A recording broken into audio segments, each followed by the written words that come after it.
What is the ULEZ and how many Londoners will it affect?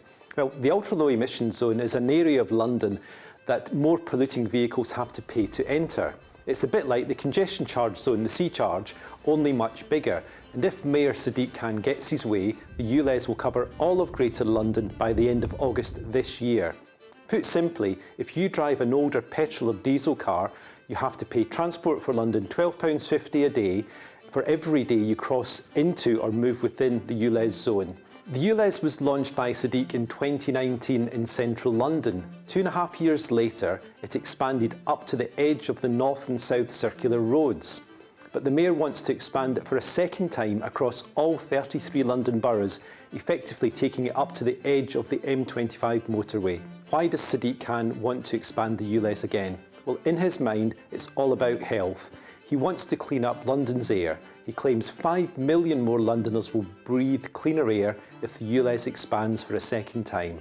Imperial said that ULEZ on its own was not an effective strategy to improve air quality and that it worked best alongside other policies to reduce emissions. Will the ULEZ expansion actually clean up London's toxic air? Well, this is the key issue, and it's not an easy question to answer. Sadiq believes the ULEZ expansion will reduce nitrogen oxide emissions from cars in outer London by 10% and from vans in the same area by 7%. Now, about half of nitrogen oxide emissions in London come from road transport, meaning half don't. The remainder come from factories, construction sites, homes and offices, river transport and planes. How many more people will have to pay the ULEZ levy? At present, about 40,000 to 45,000 drivers pay the ULEZ each day. But when it expands again, TfL estimates that about 200,000 more drivers will have to pay each day. So who has to pay? Well, if you're driving a petrol car with what's known as a Euro 4 engine, that is, all cars built since 2006, or a diesel with a Euro 6 engine, which came in from 2014, then you won't have to pay the ULEZ. If your car is older, i.e. if you have a petrol car more than 16 years old or a diesel more than 7 years old, you may have to pay. The best thing to do is to check the TfL website, put your number plate into that and it will tell you whether you have to pay or not. How many people are opposed to the ULEZ? Well, it's very hard to be sure. Almost 58,000 people or organisations responded to a TfL consultation in the summer of 2022. A majority, 59%, said the ULEZ should not be expanded across Greater London. More recently, there's been something of a backlash against the ULEZ from a number of outer London councils.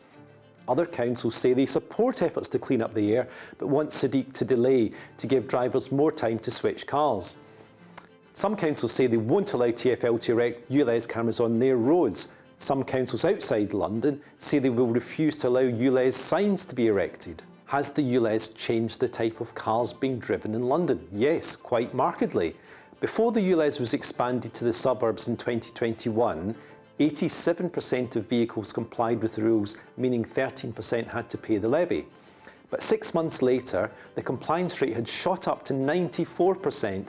This gave clear evidence that the sort of short, sharp shock of having to pay £12.50 a day was forcing drivers to upgrade their vehicles or to avoid travelling into the area entirely. Is Sadiq offering any help to Londoners wanting to upgrade their car? Yes.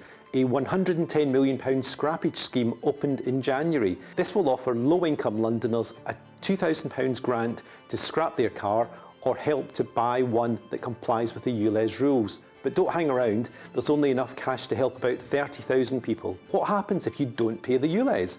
Bad news, you get sent a £180 fine in the post. TfL admits thousands of motorists are running up huge debts by failing to pay, a problem it attributes to the cost of living crisis.